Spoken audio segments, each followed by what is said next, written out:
Thank you for being here today, Roxanne. Thank you. My pleasure. I'm honored to be here. LTD has always been a great addition to the town of Marana. Yeah. So I'm very happy to be here. We appreciate that. Yeah, we always get really excited when we have somebody from the town coming by, whether it be council members, the mayor, or Terry, or anybody that's involved. It's pretty cool. So I know it takes time out of your day. I know you're busy with your campaigning that's going on. It's that season, huh? Yeah, you would think I'd have this down pat after the several years I've been on the council, but it's every 4 years, and so when it comes up, I'm like, okay, what do I do? And this year, being a little older and being a little, harder to get things done. Sometimes it's the environment. Yeah. People are kind of scared to be signing your petitions and going to homes, knocking on doors. It's been a little struggle this year, but that's fine. At the end of the day, if I'm honored to get back onto the council, it's worth it. So the people asking questions these days, I feel, just from what I've seen, is even though the town of Marana is a nonpartisan election and spot, right? Yeah. People still like to really inquire about the party affiliation. Yes. Years ago, no one ever asked. Right, it's nonpartisan. This year and 4 years ago, there would be. Sometimes this year they were asking, "What's your position on this?" Or and I found out. So I started talking about things, but then I found out what they were really trying to ask me: "Are you an R or a D?" Yeah. So after a few questions like that, I said, "I'm a Republican." Yeah. So they're very interested in where your loyalties lie. Yeah. So you've been a part of the Marana Town Council for quite some time. So tell us about how long you've been on there. I've been on the council for 18 years. I started my first service for the town was 1995. 1995 I was on the Planning and Zoning Commission, which really is so important. I wish that they would, people would have to serve on planning and zoning for a year or two. Of course, we're not going to do an ordinance to do that, but you learn so much from planning and zoning if you're thinking about going to being a council member. But so I was on P&Z for 2 years, and then in '97, opportunity came up on the council. So I went ahead and ran and was successful, and did one term. And in 2001, the term was up. In 2000, I ended up with IBM, working for IBM. And I was working at home as a job at home, but I didn't stay home very long. So within months, I was flying everywhere. And I just could not give 100% to the town of Marana. So I did not run again in 2001. I was out until 2007. Okay. If people remember, that was when the recession came. So a lot of us who worked for IBM didn't travel as much. So I thought, you know what, I'm going to jump back in. I had such a great time before and learned so much. I wanted to continue to serve. Right. So planning and zoning, you say that's a pretty good stepping stone to learn for. It truly is. Yeah. When I was on it in the mid-'90s, wow, it's like wild, wild west out here. Developers, all you had, I moved here in '89 and bought my house, built my house in Continental Ranch. And the only thing here was McDonald's on the corner, Cotero and I-10, and Little Abner's. Yeah, I remember that. And then the 4 models. My house is a Vision Home, so those of you that live near me, Vision Home, what's that? The 4 models, that was it. And so my neighbor, a little story, there was 12 of us, and the neighbor down the street, you might have heard this name, Wheeler T. Abbott Sr. Oh, yes. The library is named after Wheeler. He one day saw me out in the yard and said, "You need to start giving to your community." And I'm like, okay. And he said, "I'm the chairman of the P&Z, and I think you'd be a good candidate. So we're looking for somebody, and could you come and in front of the council. And so I did. Yeah. And presented and got my seat on the P&Z. But the thing there, is, David, is it was a open campus. Think about it. Yeah. There was nothing. Nothing. And Arizona Pavilions, which used to be called Southwest Partners, they came in and bought the land and started building homes. But so it was a blank canvas. And so all these people had to come to P&Z. Mm-hmm. Oh, my gosh, what a wild. We were learning as we went, you know, and we used to have meetings 4 and 5 hours and, you know, developers wanting to build and kind of like today still. Mm-hmm. But back then everything was open for discussion. Yeah. So it was actually a fun time. The town hall, of course, wasn't there. We met in the where the chamber is now. Okay. Small. People would be packed in there. So, and then Wheeler, I want to stay with him for just a second because he really motivated me to get involved. Mm-hmm. And once he got me involved, I really, really like this. He says you need to serve your town, your community, and then several years later, Pima County decided to build a library in Marana. Mm-hmm. And Sharon Bronson at the time, supervisor, went to Wheeler and said, here's what we'd like to do. We'd like to build this. Would you like to donate? And he did. He donated $1 million. Wow. And so they said, well, we're going to name the library after you. And he had children, grandchildren, mm-hmm. And that's why he did it. And he could. Yeah. And so I really enjoy going in there into the library and wow, there's Wheeler. He's got a nice picture on his wall. I've got one at home too, little one.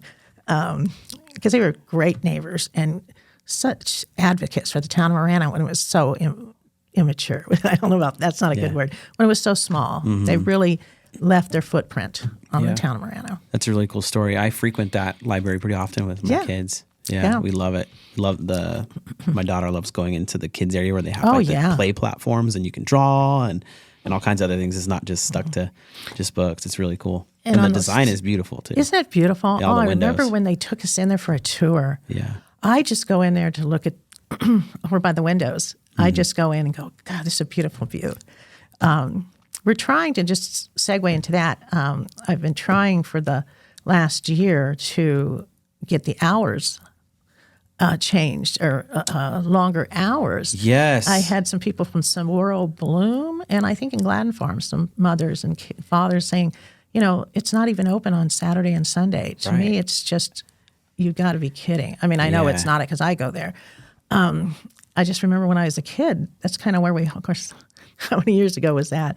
That's where we hung out, is in the library. Didn't get much done, but, you know. And so I sent a letter about a year ago up to Sharon Bronson and to the gal who runs the director of the library. Mm-hmm. So said, wow, we've got a lot of parents that in school, especially elementary, they say, take your kids to the library, let them learn things there. Well, Monday through Friday, mom and dad, a lot of them are working. And it closed at like 5 or something. Lord, the hours are just ridiculous. They close at 5, and they're not open on the weekend. So how can you take your child to the library? Yeah, it's hard.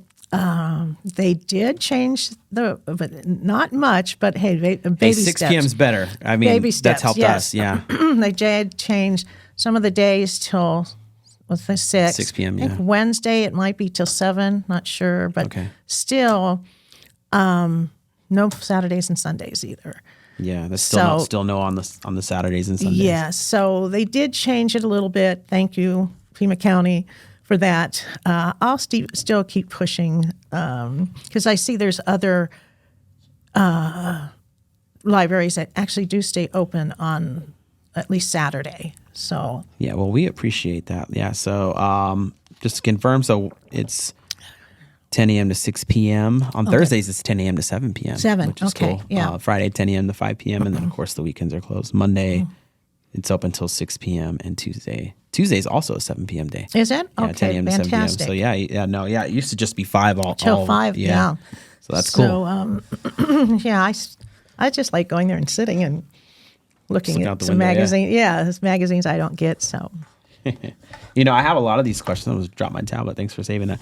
A lot of questions I have usually are for like new people coming in. You know what I mean? And getting into that, you have a lot of experience. I mean, people, if you go and look at your website, I went and looked at it, and you've been doing this for a while. So going, hey, what are you going to bring to the town? Well, a lot of people know already, and some people are going to go like that. They're going to say this, and I've already heard some people say this. Well, we need some new blood.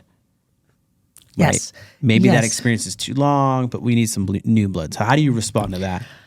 New blood. Yes, my blood and a couple of my colleagues are getting a little older, and our blood is thinning. But the way I respond to that is, if you've been here for a while, are you happy with what you see? Are you happy with your roads? Are you happy with your parks? Are you happy with the police? We did that. Again, like I said, when I moved here, it was 89. 2 things down in Continental Reserve and hardly anything up in North Marana.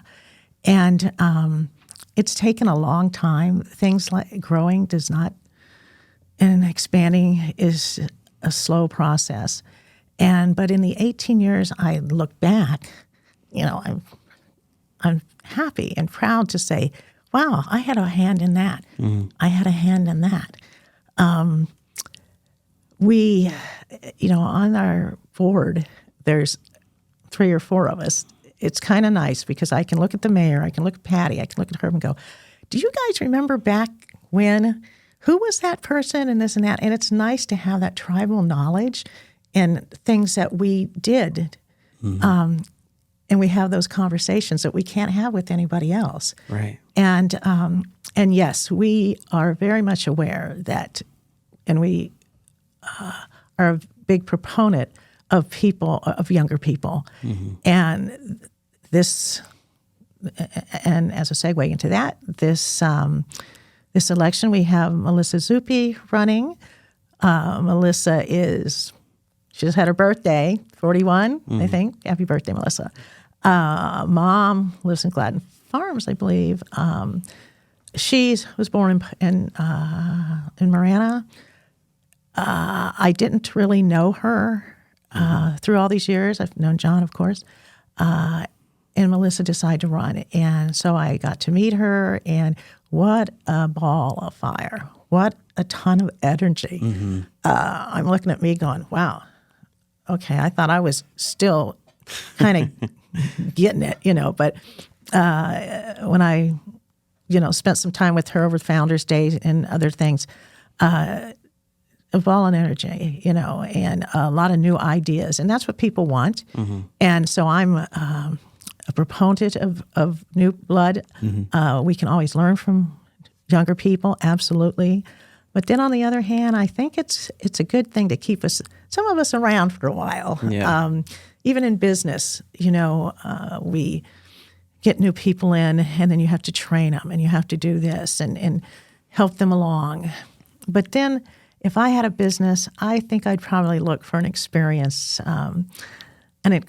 person first. To not everybody being the same age, but somebody that has that knowledge, and that's what I have. As we see here, is I just remember things as you ask questions. I got a lot of stories that I'd like to tell that people may not know of, and so I'm hoping that with Melissa, if she is successful on the council, 2026 is coming up. If anybody is thinking about running in a couple of years, especially to the younger people out there, do it.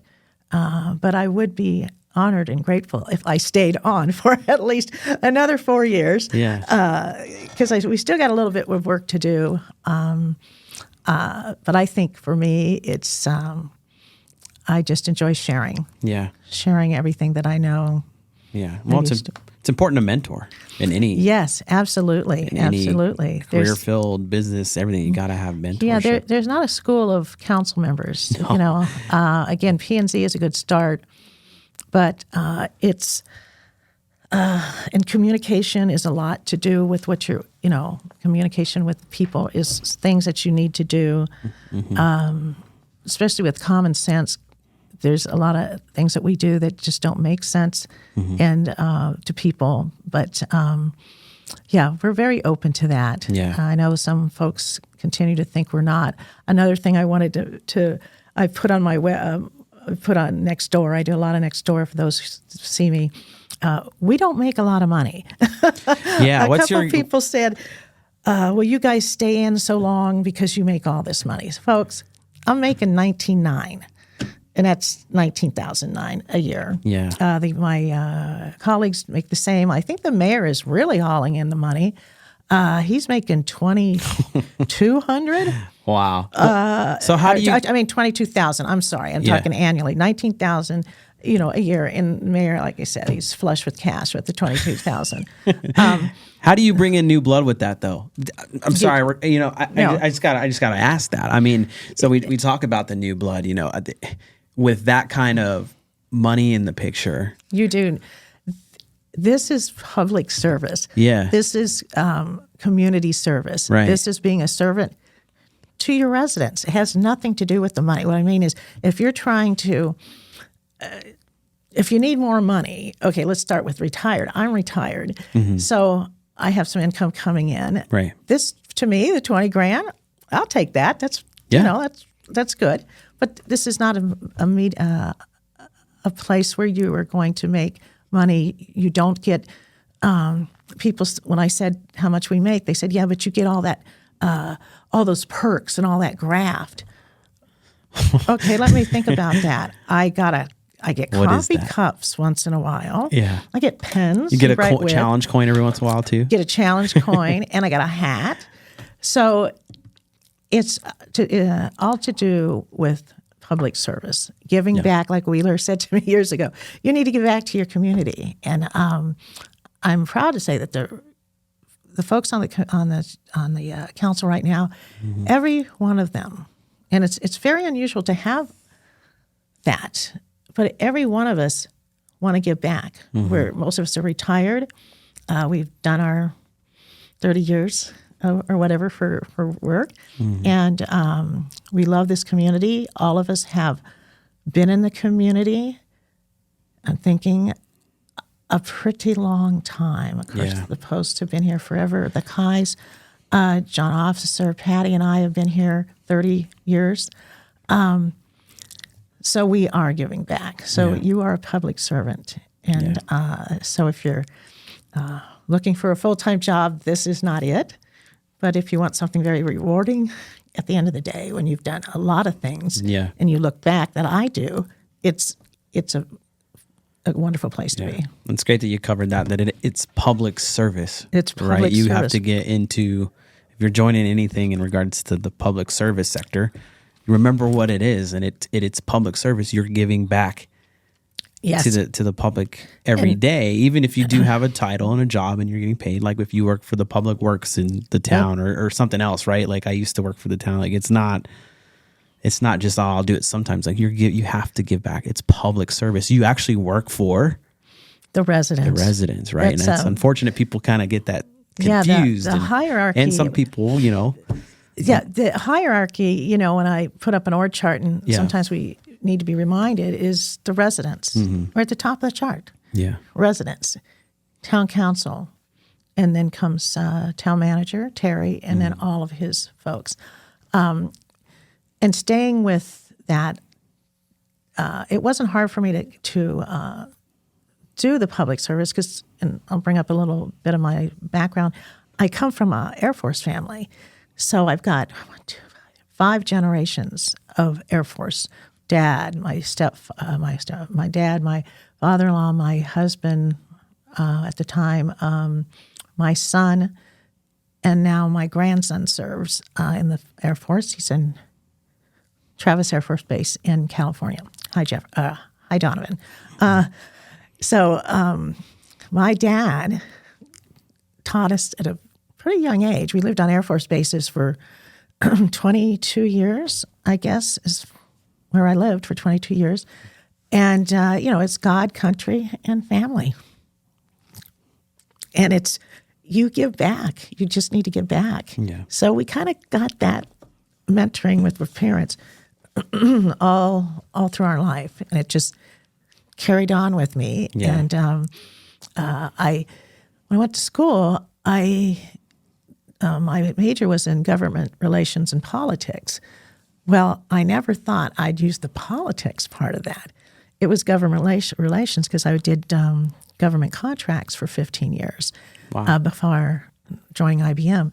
And so that's why I did the government relations part. And as a contract manager and negotiator for a lot of government entities.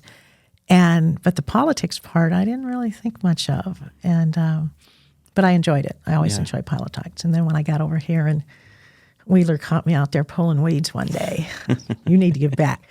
So, it's and if you do it right, and you will get a lot out of it. Yeah. A lot back. Yeah. Well, the town's thriving. Town's thriving. Just like an energy here. Yes, and I know some people, when I moved in, I thought the same thing as, this is really nice. This could be a very nice small community, like a hometown community. But one thing I did know, because I did my homework, was this is a growth community. Mm-hmm. This community is, like I said, a blank canvas. Mm-hmm. And everybody was coming kind of north. Continental Ranch went in and started that growth. Mm-hmm. And then everything was going north. And we did not plan to, and so to stick with that a minute, a lot of people are not happy because we've grown so fast. And we moved into what we thought would be a bedroom community or a small town feel. It was never going to be that because you need to have money to build the town. Right now you enjoy police, you enjoy the roads, you enjoy the parks, you enjoy things that we can give you, the 4 events we have, the 4th of July, Founders Day, at Christmas. Those are all paid for by tax dollars. Mm-hmm. And if you don't grow, you won't have those tax dollars. You will, sometimes the town would just die. It would just not, if we stopped growth. Some people say, well, you need to stop growing. And I'm here to tell you that Marana won't stop growing. Now, the thing I wish that would have happened is if we would have had the economic growth spread over more time. Mm-hmm. But that's just not what happened. We had houses were coming in, and that was great.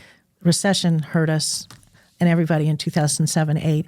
But then after COVID, oh my heavens, everything just went crazy. Yeah. And out in Marana, homes are still going up, but the businesses that came in, and that's what we were trying to get all along, and at least in my 18 years, bring some businesses into Marana so people don't have to go outside of Marana to work.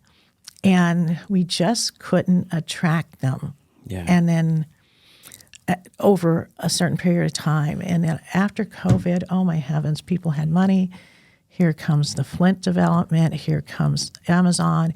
Here comes CTI, U-Haul, Shamrock's coming, all at once. What do you think had to do with that?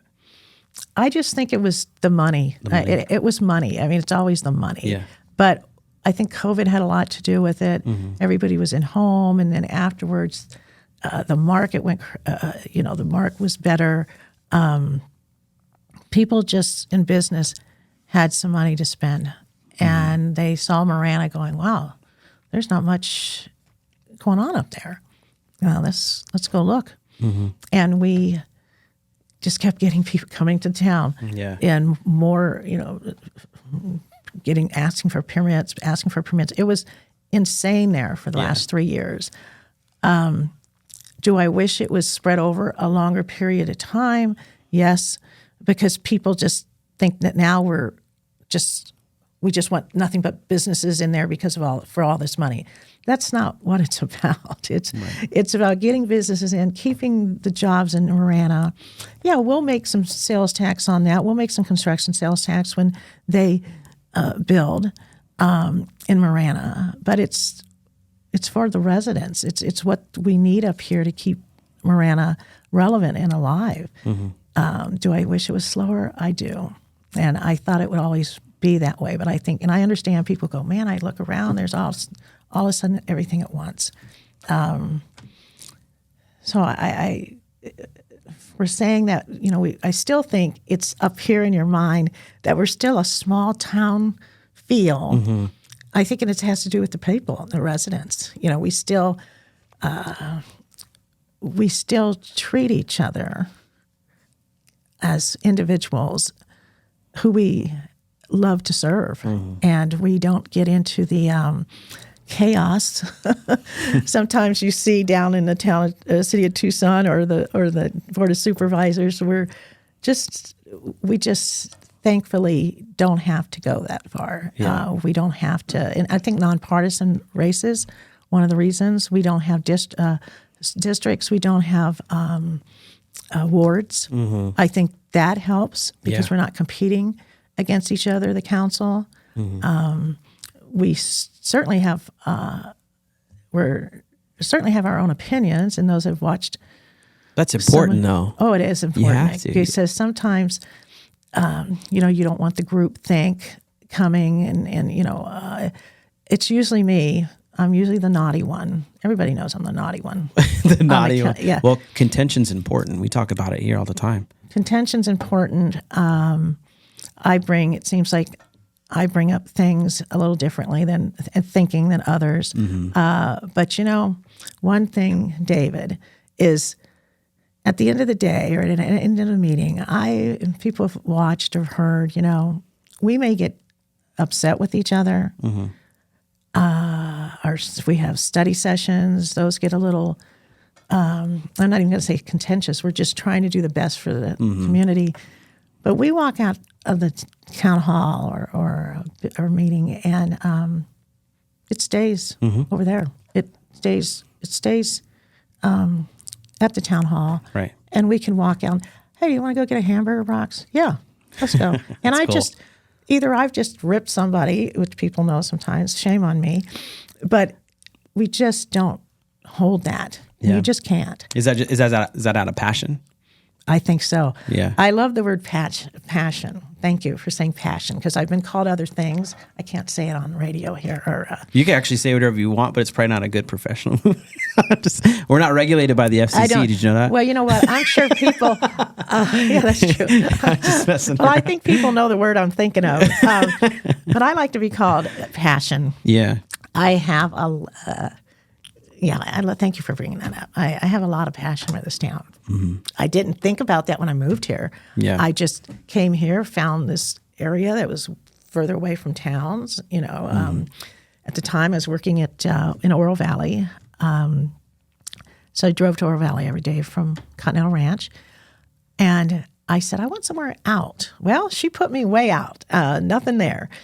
So that was fantastic. But as I grew to know the town and get more familiar with, like, gosh, a P&Z, I can kind of plan this, of course, with other people. So I got pretty passionate about that. But now I look at what we've done, and I think we've done a good job.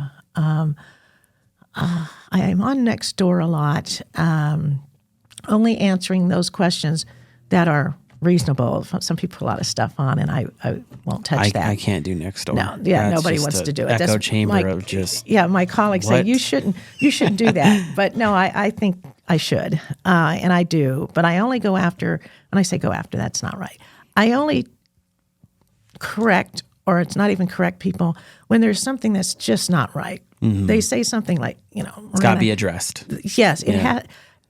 I don't want to. I just want to say, no, that's not how we do this. This is the way it's done. Yeah. No, we don't have property taxes. Some people still think that we have. No, we don't have property taxes in Marana.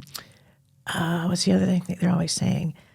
That's the only time I try to go in and clarify. And people go, well, I live here. I don't live in the town of Marana. I have a Tucson address. No.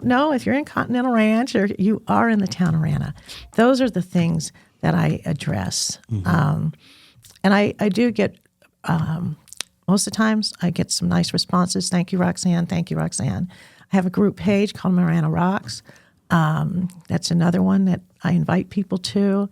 And it's just anybody that wants to ask a question. I go on there, and any question that you have, what's going on in Swirl Bloom, San Lucas, Yeah. What about these roads? Why haven't you done this? Why haven't you done this? I love my group page. It started about a year ago. So, and the other thing is, some people say, well, come to us, come talk to us. No, that's not the way I look at it. Public service, I'll come to you. I'll come to you. I'll come talk to you. I'll come to your house. I'll go do a lunch if you want, or meet you in the park. That's how I feel. That's really cool. Just I've gotten to a couple council meetings, and educate me, please, if I'm incorrect on this. Of course. With the development and stuff coming here, the town council doesn't necessarily have the ability to stop things. No, and I'm so glad you mentioned that. No, we don't. And I'm so glad you brought it up, David, because I see it on Nextdoor. How come you didn't stop that? Why are you why are you having all these car washes built? Why do you have all these storage buildings built? I want to tell people who are listening, I'm tired of them too. If we get another car wash or another storage area, but we can't stop them. It's their land. First of all, they own that land, and they might have only owned it for 4 months, 4 years, or 20 years, but it's their land, and they have the right to build on it. Marana, and I want to make that clear, we don't have a lot of land in Marana. We have the town hall, the police station, the new, oh my gosh, the rec center and the pool that are going up, the new ones. I think that I think I'm most proud of. Yeah. On the one that gets built. It's going like crazy. It's just going to be beautiful. We have that and the land across the street from it. And the maintenance operations center down in Ina. Those belong to the town of Marana. We might have very few other pieces of land, but some people think we have the land and these people are coming in. No, and the other person has the other rest of the land is Arizona state land. Arizona state owns a ton of land in Marana. So that's theirs. But this growth you're seeing, and with all the new buildings, those aren't ours. These are people who have had this land. They own the land, doesn't matter how long. As long as they come to the town, they pull their permits. If the zoning is correct, if they follow our land codes and our ordinances and our rules, they do their landscaping and their lighting and whatever else that they need to abide by to be successful in getting a property on there. Yeah. There's a lot of steps there that they got to accommodate to make that happen. There's so a ton of steps. And you wouldn't believe some of the things they have to, all the checkpoints through the town. I can see it on the website. There's a website, a project's website. It's a fantastic tool for the council and residents. And you can go in there and just even see letters coming from the fire station, coming from the landscape department, letters from the Northwest Fire, every department, the water department. Yes, this is okay for water. Yes, this is okay for sewer. Transportation, yes, it's fine the way it is. Or no, we need to do a traffic study. Unbelievable things that have to be done until that person gets the check mark to say you can build there. Right. So again, I really don't want another car wash or another storage area in the town. But if that's the zoning they have, and even if it isn't, if they want to come in and rezone, that's a whole nother process. But if they can follow Arizona state statutes, Arizona revised statutes, that comes into play also on our recommendations. So that's why we can't stop some of these things that are coming in. I want to mention something. Maybe this is just because I like the grief, I guess, but Amazon. I get so many people over the last 2.5 years about Amazon being in the town of Marana, down on the corner of Silverbell and Ina. Yeah. It's there, folks. A lot of people didn't want it there. Most of those people were not in the town of Marana, are not in the town of Marana. Some of them are. But again, think about it. That corridor from Ina, then the freeway over to Silverbell, think of what's there. That is an industrial commercial corridor. You've got gas stations. You've got our Marana Operations Center. You've got the waste management. You've got Tank's green stuff. You've got the marijuana dispensary on one side. On the other side is county. They've got those tire things, whatever you see the tires. They've got their wastewater plant there. And then next to that, I think we have our apartment complex going up. And then we have a gas station.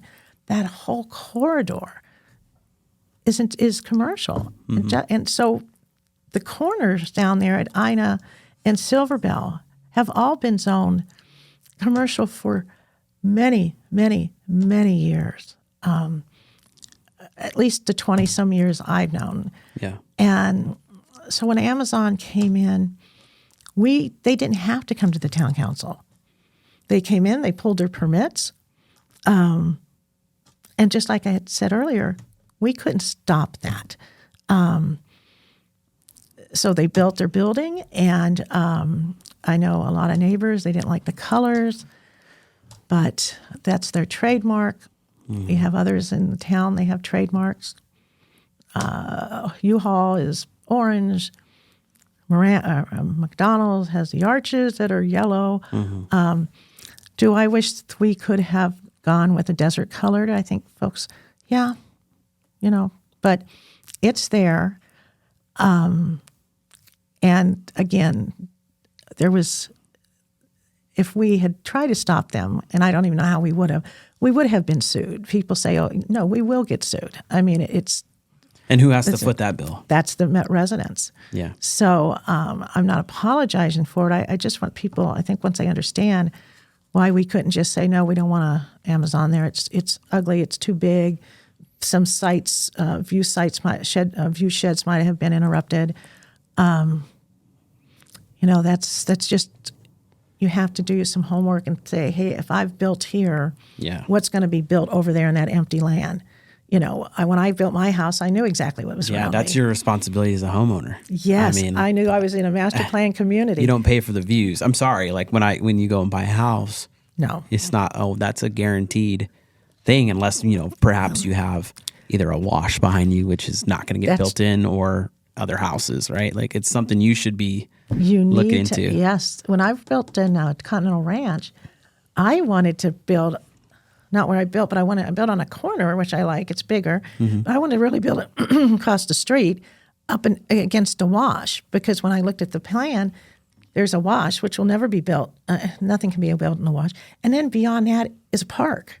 Right. So I'm like, wow, I'll never have a view shed problem here.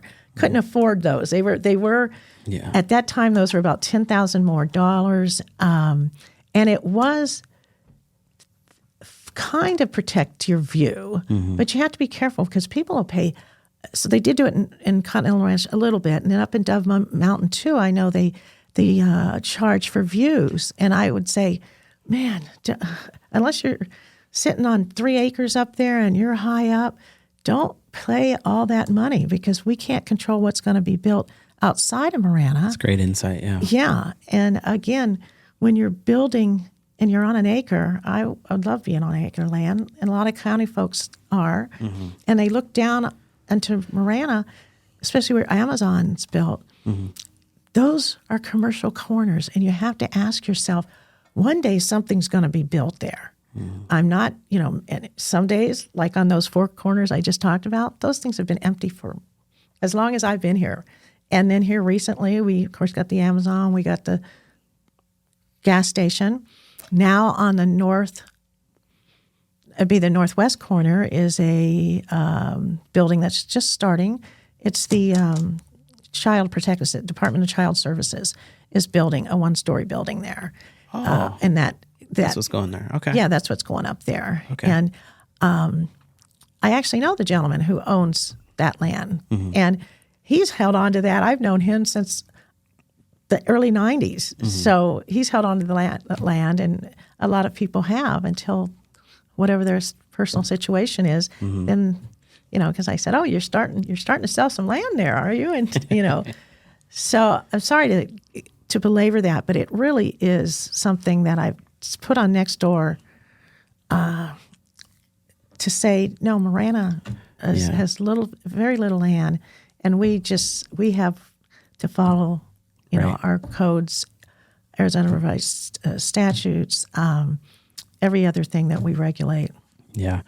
Yeah. It's, one thing going to the council meetings and you hear about what gets said on social media and you see what gets said. Yeah. It's like, if you're truly that concerned or you have questions, like it doesn't cost money to go to a council meeting, right? It does. I mean, it costs some time, but it's good to go and you can stream them. Like we were streaming one here the other day and you were talking about the local restaurant and local business scene, right? And how that's something you guys are working on and kind of got to figure out. And we've been, with local Marana stuff, we've been having conversations as well. Like how can we grab information and stuff to help with that? And yes.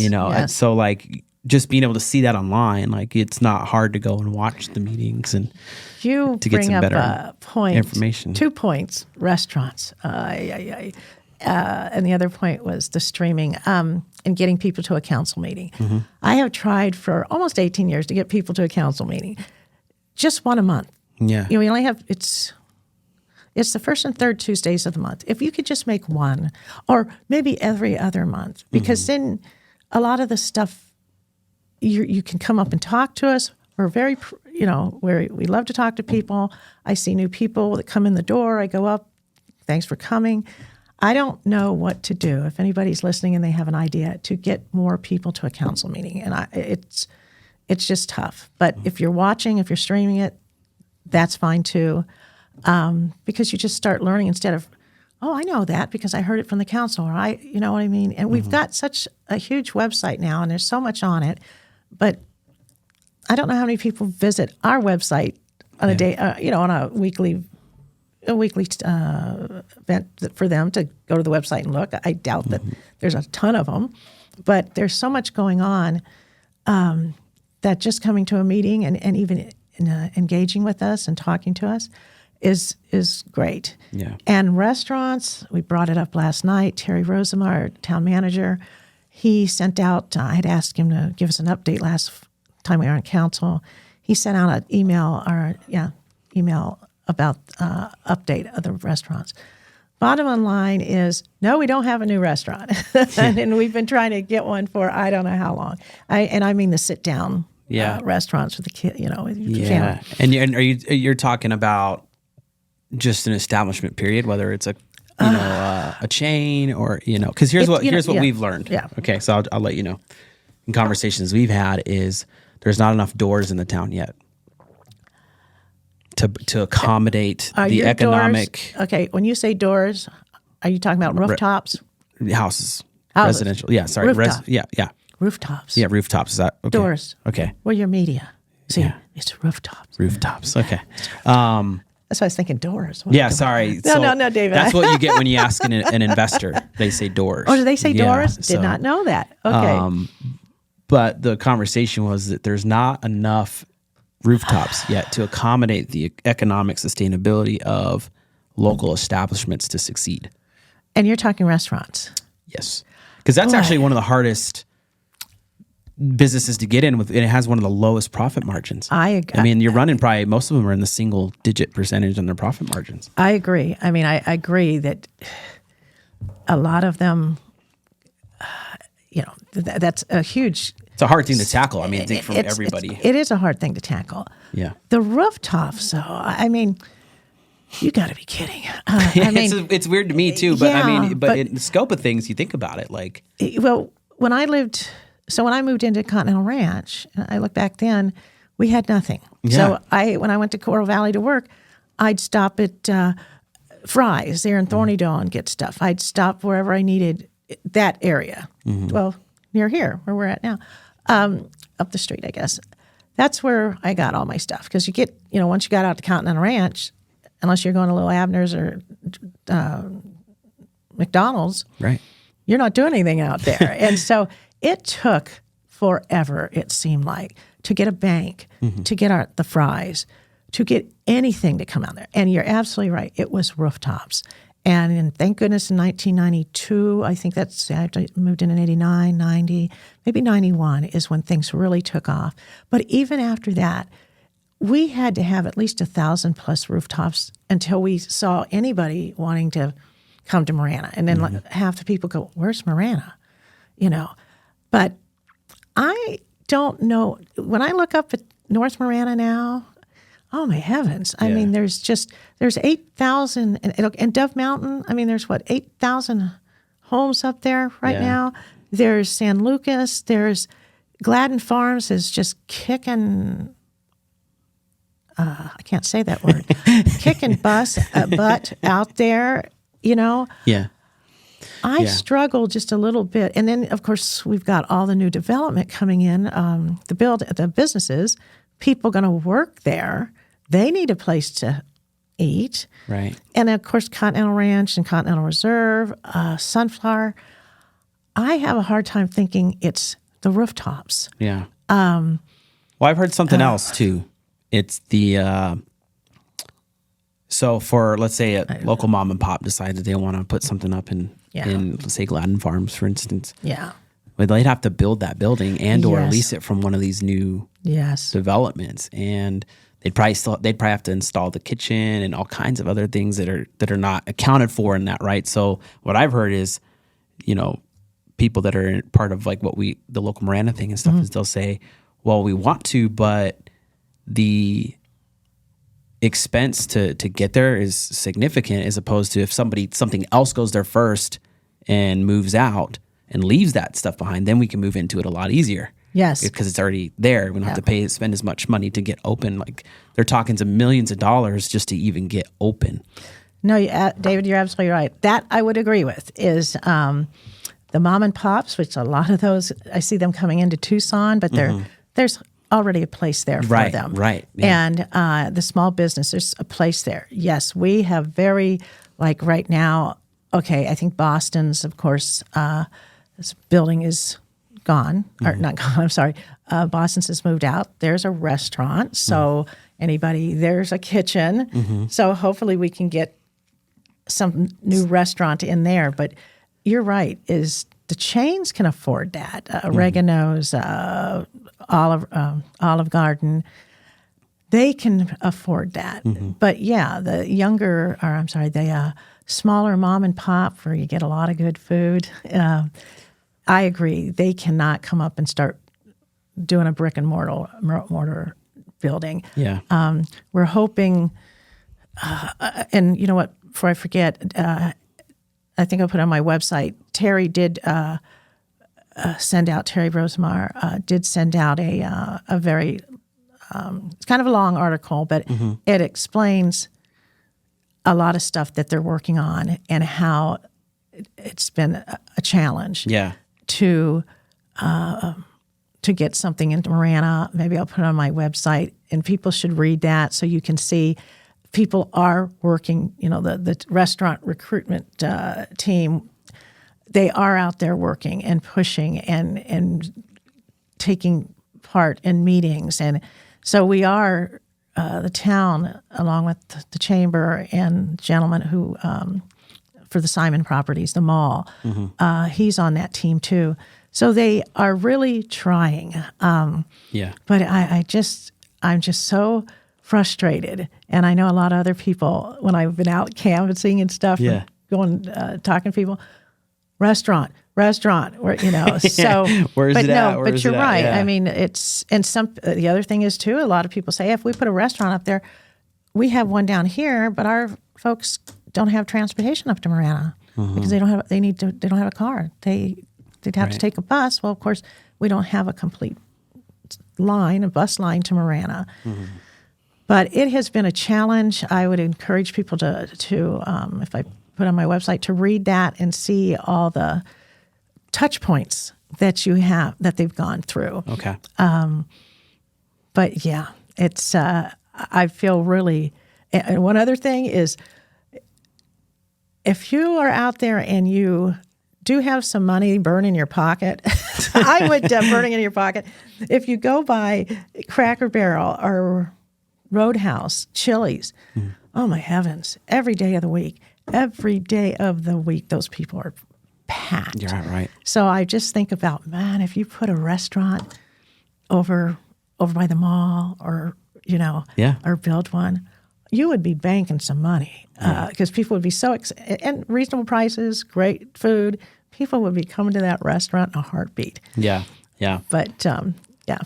Just a couple more questions and then we'll get going. But piggybacking off of that, just something that I was thinking about, and again, educate me please if I'm wrong, but an idea is, so I spend a good amount of time up in Queen Creek and Gilbert because of family, and they have local establishments embedded, but I can't confirm if they're new. They were part of building those things and getting in there. I don't know about that, but they're embedded and they're doing it. But then I go back to the rooftop thing. There is a lot more people out there, but it's something I've been trying to figure it out. I've been trying to poke around up there, like, hey, how are you guys doing this? Or what does it cost? Just like pretending that I'm gonna open a restaurant or something.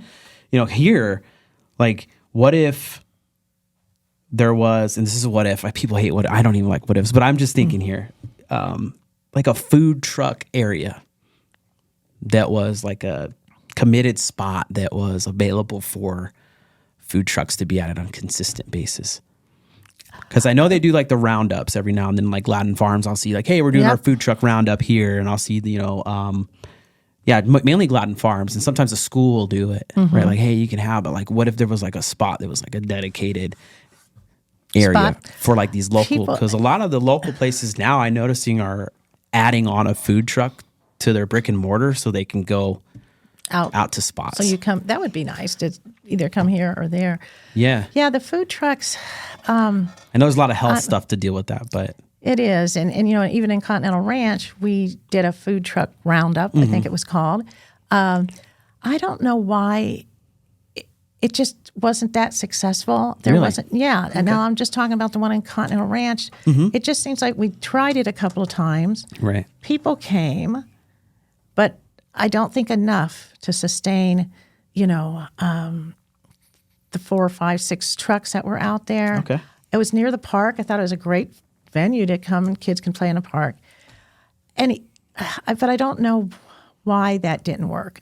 We've tried it twice down there. Yeah. Now, up in the town of Marana, they're always pushing the food trucks, which I love it. There's a lot of people getting into that business. As for, we have them all the time.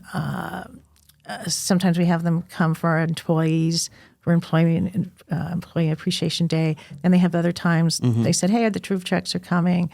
Let's, participate with them and support them. Which is cool because you don't have to do that. No, we do that for our employees or anybody who wants to come in.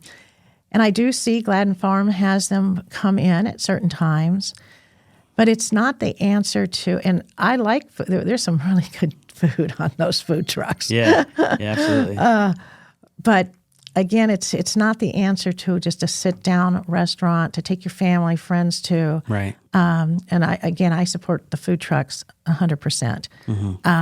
They're do our 4th of July. But, and as you say, when you say to find a spot for them.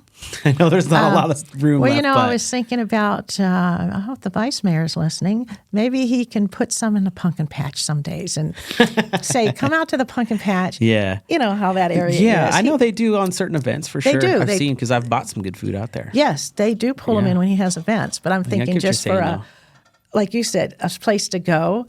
Maybe every Wednesday or something. Here's an idea. Yeah, go to the pumpkin patch. Yeah. And, he's going to have, 5, 10 trucks out there. Yeah. I just trying to think of a big area. But they certainly have helped, and they're good for our town. And we usually have them, Christmas, always having the food trucks up there. I'm just sprinkling ideas. I hear you. That's the thing. Keep telling us. Most of the ideas that we get, good ideas, are from residents. Yeah. That's what I tell people. There's only 7 of us up there, but we have a fantastic staff now. I just can't say enough about our department heads, our town manager, just a great professional group of people. Right. And they have some really good ideas. But the residents call in or write in and say, what about this? And there's some really good ideas there too. Yeah, I'm sure. Yeah. Restaurants. I never thought that would be our Achilles heel, Yeah, would you say that that's like the most important issue right now? I think really the most important issue, and I was looking, is really transportation. Okay. Again, the growth. The growth came so fast in these last several years. And, you look at Cortero, poor Cortero. And Tangerine, too. And Tangerine now, yeah. and oh my gosh, Marana exit. There's plans in the works though to fix those? Yes, if I understand right. Yes, thank you. They take time. You can't just go and start chopping up ground. And we just had a retreat in March, February. Gosh, when was it, guys? February, March. The whole thing was about transportation, and we went over old stuff. We went over new stuff. But the growth has come so fast. When I go, I try not to get on Cartero, at morning or evening.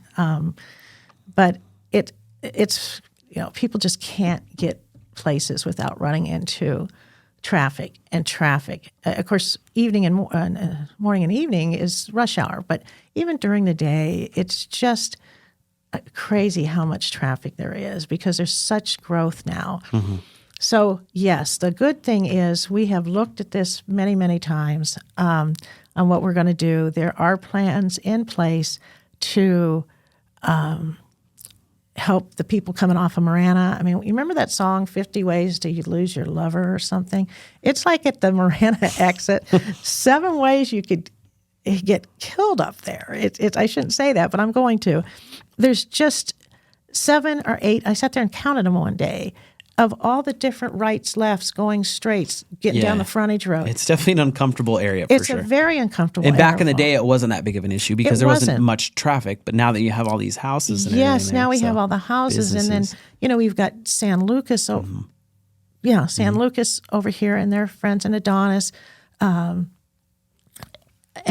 those folks were one thing. But then when the other growth came, it's just crazy up there. So we do have plans to. It's not going to be a Tangerine. Like a Ina or a Twin Peaks interchange. Mm-hmm. But we are going to get some lanes.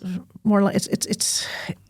I'm not going to say temporary, but we have to do something to help these folks, and we are going to put some more lanes coming off the freeway at the Marana exit. Also at Tangerine, people are, like last night I went to a council meeting. Oh my heavens. You're out on the right lane at rush hour, and that's very dangerous. So we're going to put some extra lanes in there to bring those people off, like we did at Cotero.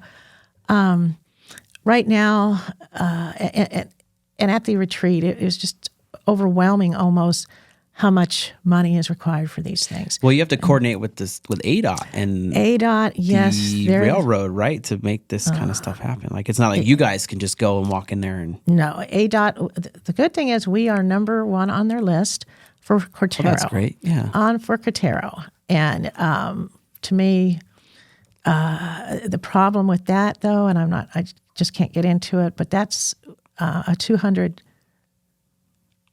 million. $200 million? Yeah. Price tag. That's almost, I had to think about it. Is that right? I mean, that's the price tag, and we have Price tag for what? What are we to build it? Are we doing? Is that like another INA kind of build? Yes, or, okay. yes. It would look just mostly like INA, over the tracks, and that's an incredible amount of money. Now we have different funding ideas, which are credible, but the one that we haven't. And that's the one that's going to give us a lot of I don't know how much of the money, but a lot, is the RTA, the Regional Transportation Authority. And if you've seen on the news and everything, it's the RTA. It's called RTA Next. It starts in 2026. Mm-hmm. We need to get the RTA to continue. It's been going for almost 20 years, and it's now time to re-up the RTA to continue to fund that. I think it's a half-cent tax from the municipalities goes into a fund, and then we as municipalities start putting our wish list on.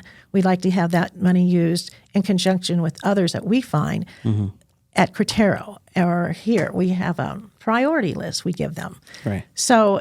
But if the RTA does not get funded again, and right now they're going at it down there, it's the municipalities and the city of Tucson on are we going to extend it another 20 years? And that's vote is coming up very soon. How soon? In fact, it would be in the election, November. Okay. Yeah. That's something that people need to be paying attention to. Very much so, because if we don't get that renewed, then Marana, Sahuarita, Oro Valley, that money is for and dedicated to roads. Mm-hmm. And if we don't get that $200 million,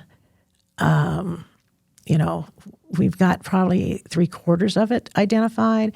But or maybe half, but if we don't continue to do the RTA, we won't have it. Wow. We won't have it. So I'm going to say transportation. Yeah. I was really overwhelmed, and that's what stuck in my mind,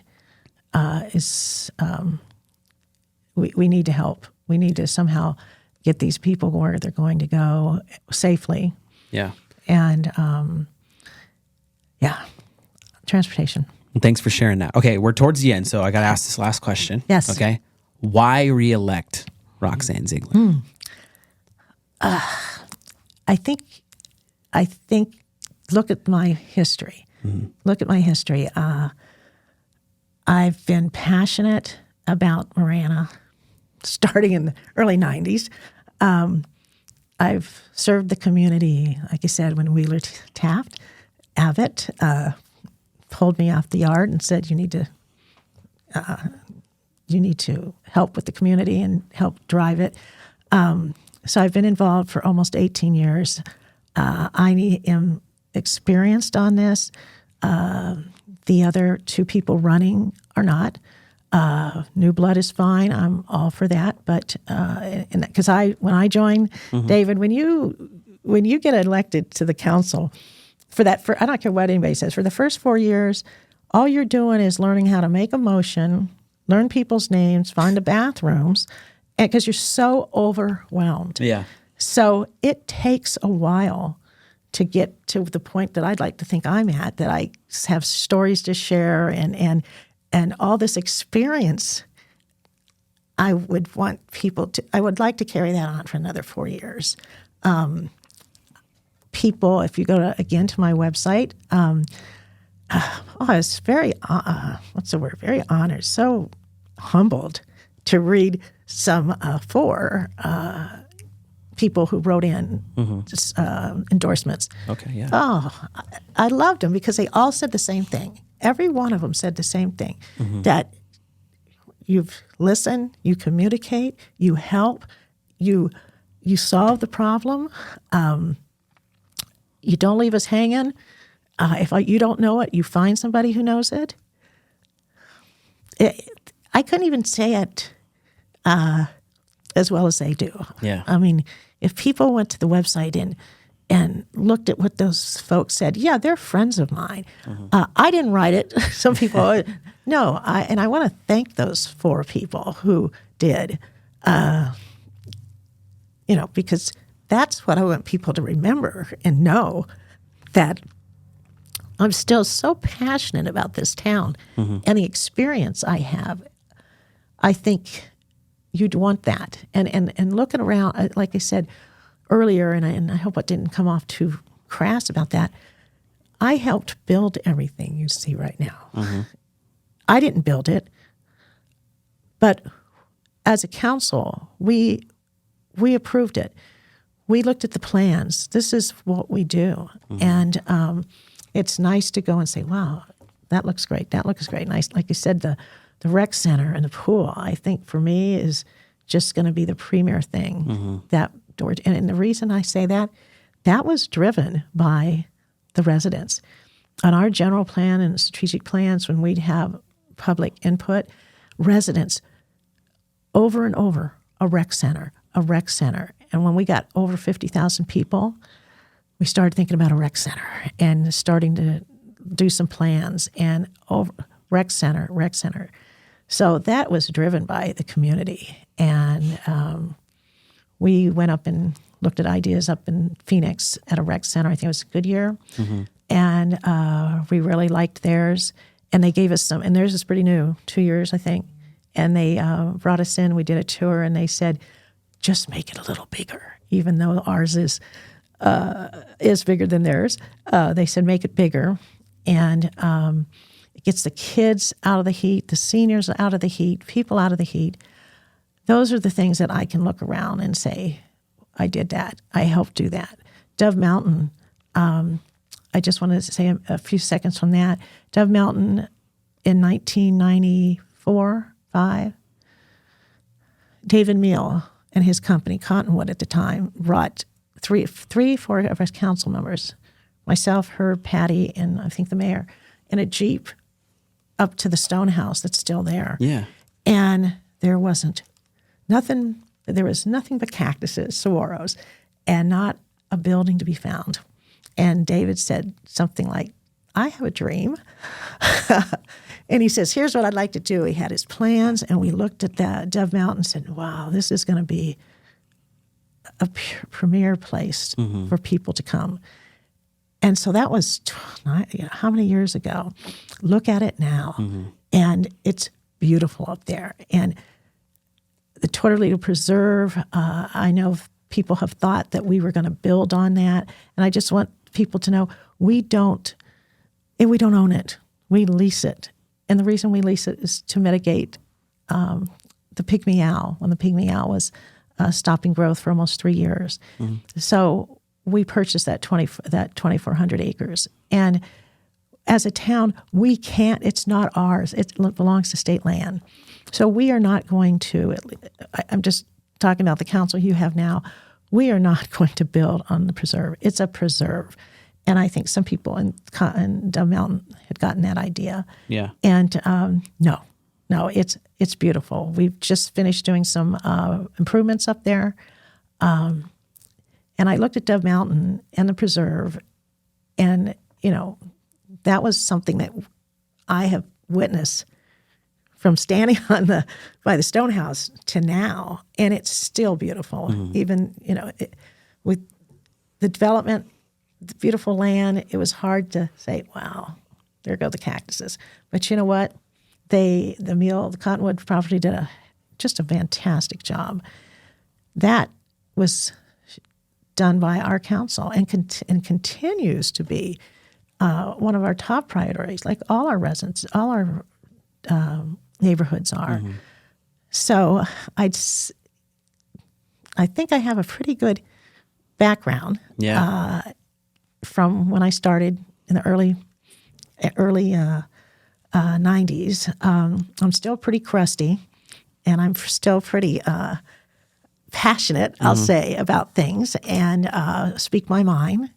But it's always going to be straight talk from me. I don't sugarcoat anything. So I would be honored to have support in people's votes on July 30th to keep me in there and continue to, what I've done in the past, continue to talk to people, communicate with people, do what's best for the residents. And then again, while I do that, we'll continue to look for people for the town council. Some of us may be dropping off in a while, and so you even had mentioned earlier that everybody needs to look, and anybody that's interested, please come and talk to us. Yeah, get involved for sure. Yeah, and I just want to thank you and LTD. Yeah. Live the Dream. This is, thank you for everything you do for the town. Yeah. You guys are just fantastic. Appreciate that. Yeah. You're all over Likewise. Facebook. Yeah, no. We want to keep things good and fun and give people more information. I know the town has a great podcast with Terry and everything, but we also want to, give a perspective from the citizens' end and stuff like that. So no, we appreciate that, Roxanne. And we appreciate you being here and taking time to do so. I think we went for over an hour, which is pretty awesome. I hate to say that's not, people are going to go, she loves to talk. So, these long form things are cool, right? Because you get to hear things that you normally wouldn't, right? Because everything else in life feels like this just soundbite piece, right? Yeah. And we're going to put some stuff out from our conversation in little pieces, but it's to drive them to the long. I apologize for the long, it's just, again, why vote for me? I've got so much up here that I do talk too much. I'm sure people say that. But when it comes to the town of Marana, there's just a lot to say. Yeah. I've just seen it from 30,000 people. We're over 60,000 now and growing every day. Buckle up. That's all I'm going to say. It's going to hit 100,000 pretty quick. Yeah. So thank you so much for having me on for so long. And again, we appreciate every business in the town of Marana. For sure. And we appreciate the residents and their input. Thank you so much. All right. That's going to be it for this one. Stay tuned for the next.